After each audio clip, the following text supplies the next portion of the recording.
Hello everyone, welcome back to my channel PS world official 2M। तो friends, I hope आप सभी अच्छे होंगे और मैं भी अच्छी हूँ।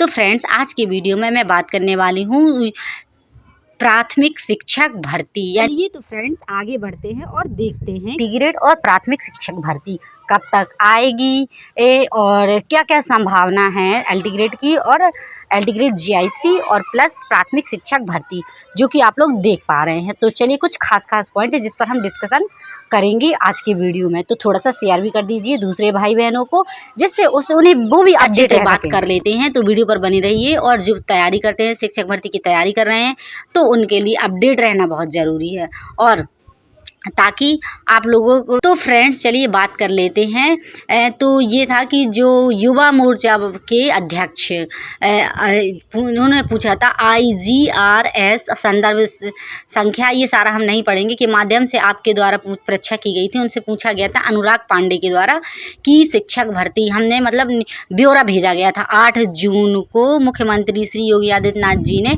जो रिक्त पदों का डाटा मांगा था, तो उन्होंने ब्यौरा भेजा था कि बेसिक शिक्षा द्वारा जो 45,000 शिक्षक भर्ती की खबर चल रही है कि डाटा प्राप्त हुआ, वो क्या सच है। तो उसमें ये कहा गया, जो बेसिक शिक्षा मंत्री थे के सचिव ने कहा है कि अब जो भर्तियां होंगी, तो ये भर्तियां PNP के थ्रू ना होकर, जैसे कि आप लोग जानते हैं, नया शिक्षा सेवा चयन आयोग के द्वारा होंगी। ये तो हम भी जानते हैं और आप भी जानते हैं। तो बस ये बस कन्फर्म उन्होंने किया है कि ये भर्ती जो होगी नया शिक्षा सेवा चयन आयोग के द्वारा होगी, लेकिन अब PNP नहीं कराएगी। और 45,000 भर्ती की बात की जा रही है कि 45,000 शिक्षक भर्ती आएगी, लेकिन कब आएगी इसका ना हमें मालूम है, ना आपको मालूम है, और ना ही अभी सरकार कोई रिस्पॉन्स दे रही है कि देगी भी भर्ती कि नहीं। हालांकि जिनका DLED हो रहा है उनके लिए तो कुछ हद तक फ़ायदा होगा, क्योंकि ये रहता है कि चलिए कहीं DLED ही हो रहा है, तो भर्ती में तो वैसे ही मान के चलिए जिनका DLED हो रहा है, तो उनके लिए तो भर्ती कोई मायने नहीं रखती, क्योंकि उनको एग्ज़ाम ही देने को में नहीं मिलेगा। और UP टेट पहले आएगा, फिर UP टेट है तो रनिंग वाले हैं, फर्स्ट सेमेस्टर वालों को रनिंग में तो मिल जाता है हालांकि, लेकिन फिर भी हमारे MP में मिल जाता है UP टेट, यानी कि मतलब MP टेट जो प्रारंभिक परीक्षा रहती है, तो वो सिर्फ एडमिशन लेने में ही मिल जाता है, और उसके पेपर फर्स्ट सेमेस्टर बस हो जाए इसका। लेकिन जो सुपर टेट होता है, जो सेकंड पेपर होता है, उसमें आपका जो भी है DLED या D.Ed कंप्लीट होना चाहिए। इस तरीके से यहाँ भी ऐसा ही है। ये तो अब बढ़ते हैं नई खबर की ओर, या दूसरी खबर की ओर। तो ये है कागजी प्रस्तावों में फंसी राजकीय शिक्षकों की भर्ती, यानी कि ये है कि LT ग्रेड की वैकेंसी, GIC की वैकेंसी है, वो तो आनी है, लेकिन अहर्ता के विवाद से तो था, तो LT ग्रेड का जो अहर्ता विवाद था, तो वो सुलह हो चुका है, लेकिन राजकीय विवाद के कारण भर्ती अभी निकाली नहीं गई है। ऐसे मैं बता दूं कि जैसे ही शासन से नियमावली को मंजूरी मिलने के बाद आयोग की ओर से असिस्टेंट प्रोफेसर की भर्ती निकाली जाएगी। तो ये है राजकीय विद्यालयों और राजकीय महाविद्यालयों में शिक्षकों की भर्ती कागजी प्रस्ताव में फंसी है। उत्तर प्रदेश लोक सेवा आयोग UPPSC को इन भर्तियों के लिए काफ़ी पहले अधियाचन मिल चुके हैं, लेकिन आयोग को शासन से कुछ प्रस्तावों की मंजूरी मिलने का इंतजार है।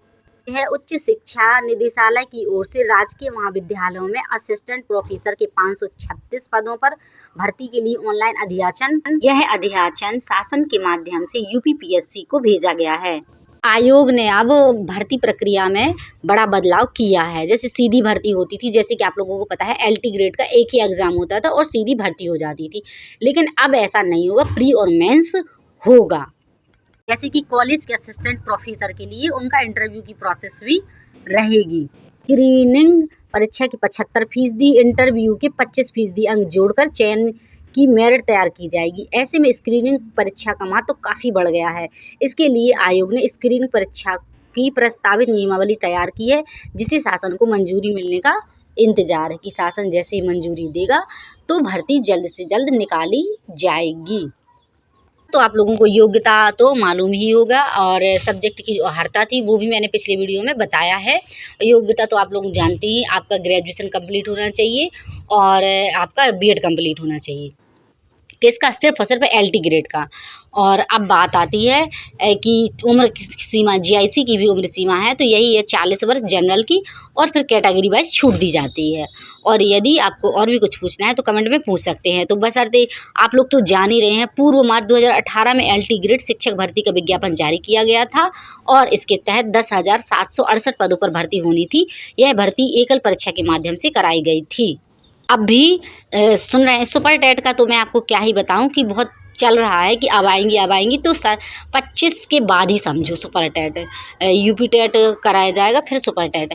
लेकिन आपको मैं बता दूं कि LT ग्रेड तो इसी साल 2024 में सितंबर अक्टूबर को देखने को आपको मिल ही जाएगा। सितंबर लास्ट तक तो देखने को मिल ही जाएगा, बल्कि क्योंकि वो सिर्फ और सिर्फ कक्ष आहारता की वजह से रुका था और अब मंजूरी भी मिल चुकी है, तो वो भी कंप्लीट हो गया। आहारता विवाद भी खत्म हो चुका है। टी ग्रेड का बस ये मान के चलिए, राजकीय इंटर कॉलेजों में प्रवक्ता के 9,463 पद सृजित हैं, उन जिनमें से 3957 पद खाली हैं। अभ्यर्थी को इन रिक्त पदों पर भर्ती का इंतजार है, लेकिन आयोग समकक्ष आहारता स्पष्ट होने के बाद ही विज्ञापन जारी करेगा। सीधी सी बात है, आप ये मान के चलिए 1000 LT ग्रेड के और GIC के भी पद आएंगे। चाहे GIC हो चाहे LT ग्रेड, दोनों का वेतनमान बहुत अच्छा है। और एक बात और, कंपटीशन भी बहुत तगड़ी होने वाली है, क्योंकि 2018 से कोई भर्ती नहीं हुई, कोई एग्ज़ाम नहीं कराया गया, कोई वैकेंसी नहीं आई, तो कॉम्पिटिटर जो है तो लगातार बढ़ते ही जा रहे हैं। और यदि कुछ आप लोगों को पूछना है तो कमेंट के थ्रू पूछ सकते हैं। और सुपर टेट का तो नहीं, मैं यही कहूँगी LT ग्रेड आने की संभावना है। चलिए मिलते हैं नेक्स्ट इन्फॉर्मेशन के साथ।